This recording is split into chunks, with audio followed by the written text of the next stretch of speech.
Assalamualaikum warahmatullahi wabarakatuh. Perkenalkan, nama saya Muhammad Faiz Nailul Ni'am dari PPG Prajabatan jurusan Pendidikan Matematika.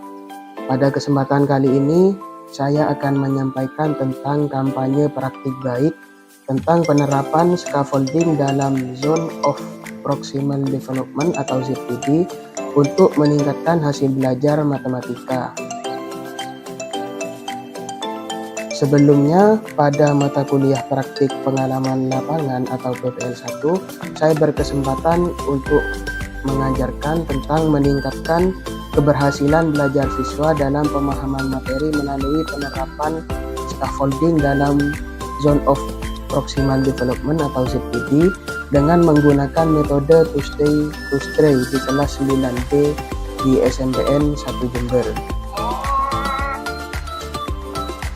Nah, selanjutnya, apa itu Zone of Proximal Development? ZPD sendiri adalah jarak antara tingkat perkembangan aktual yang ditentukan oleh pemecahan masalah secara mandiri dan tingkat perkembangan potensial yang ditentukan melalui pemecahan masalah di bawah bimbingan orang dewasa atau dalam kolaborasi dengan teman sebaya yang lebih mampu.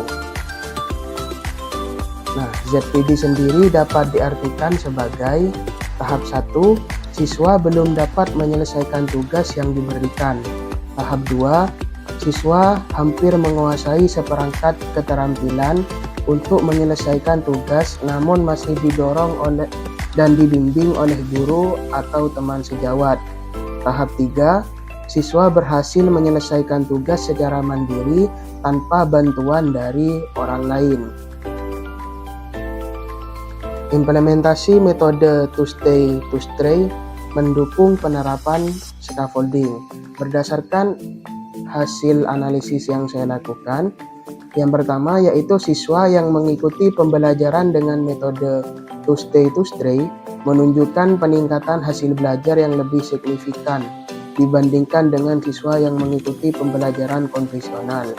Dan yang kedua, siswa yang mengikuti pembelajaran dengan metode Tuesday to Stray memiliki rata-rata nilai akhir yang lebih tinggi dibandingkan dengan siswa yang mengikuti pembelajaran konvensional. Perbedaan rata-rata nilai akhir tersebut adalah sebesar 10 poin. Nah, selanjutnya bagaimana metode Tuesday to Stray dapat mendukung penerapan scaffolding? Ada 3 hal yang dapat mendukung penerapan tersebut.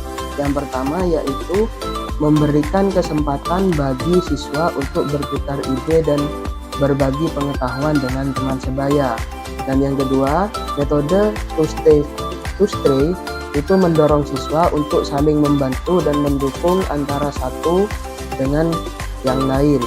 Dan yang ketiga, metode Tuesday to Stray dapat menciptakan lingkungan pembelajaran yang positif dan kondusif bagi pembelajaran.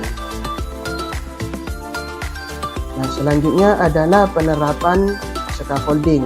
Di sini saya berkesempatan untuk menerapkan scaffolding di kelas 9D di SMPN 1 Jember dengan menyampaikan materi translasi di kelas 9 dengan menggunakan metode Tuesday to Stray. Nah, langkah-langkah yang saya lakukan dalam penerapan scaffolding ini, yang pertama yaitu identifikasi kemampuan siswa.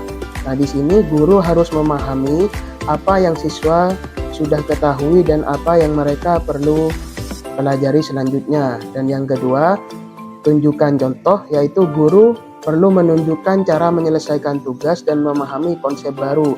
Dan yang ketiga, praktek bersama, yaitu guru dan siswa bekerja sama untuk menyelesaikan tugas atau memahami konsep baru. Yang keempat, dukungan berkurang. Nah, setelah melakukan praktek bersama, guru secara bertahap mengurangi bantuan mereka sehingga memungkinkan siswa untuk melakukan lebih banyak pekerjaan secara mandiri. Dan yang terakhir, siswa melakukan praktek mandiri. Siswa menyelesaikan tugas atau memahami konsep baru secara mandiri. Nah, selanjutnya implementasi metode Tuesday dalam materi translasi. Nah, di sini ada beberapa tahapan yang saya lakukan. Yang pertama yaitu peserta didik bekerja sama dalam kelompok.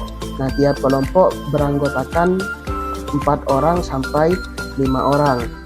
Nah, sedangkan yang kedua, guru memberikan tugas ke setiap kelompok untuk didiskusikan dan dikerjakan bersama. Setelah itu, 2 orang dari masing-masing kelompok bertamu ke kelompok lain. Dan selanjutnya, 2 orang yang tinggal dalam kelompok tersebut bertugas untuk membagikan hasil diskusi ke 2 orang tamu yang datang ke kelompok mereka. Dan yang kelima, setelah itu tamu kembali ke kelompok masing-masing dan melaporkan temuan dari kelompok yang lain. Dan yang terakhir, kelompok tersebut mencocokkan dan membahas hasil kerja mereka. Nah, hasil yang dicapai yang pertama yaitu peningkatan hasil belajar. Siswa yang menerima scaffolding menunjukkan peningkatan hasil belajar yang signifikan, terutama siswa dengan kemampuan awal tinggi dan siswa yang menerima scaffolding dari guru yang memiliki keterampilan yang baik. Dan yang kedua, peningkatan nilai akhir. Siswa yang menerima scaffolding memiliki rata-rata nilai akhir yang lebih tinggi dibandingkan dengan siswa yang tidak menerima scaffolding. Perbedaan rata-rata nilai akhir tersebut adalah sebesar 10 poin. Dan yang ketiga, peningkatan efektivitas pembelajaran. Dengan penerapan scaffolding, proses pembelajaran menjadi lebih efektif dan siswa dapat mencapai ZPD dengan lebih mudah.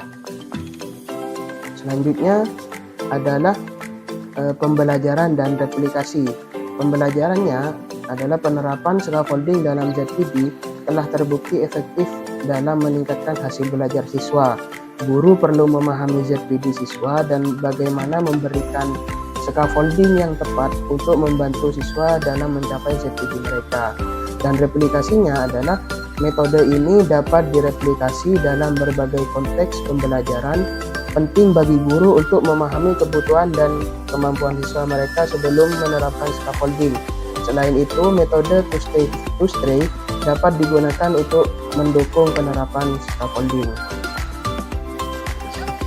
Baik, terima kasih. Mungkin hanya itu yang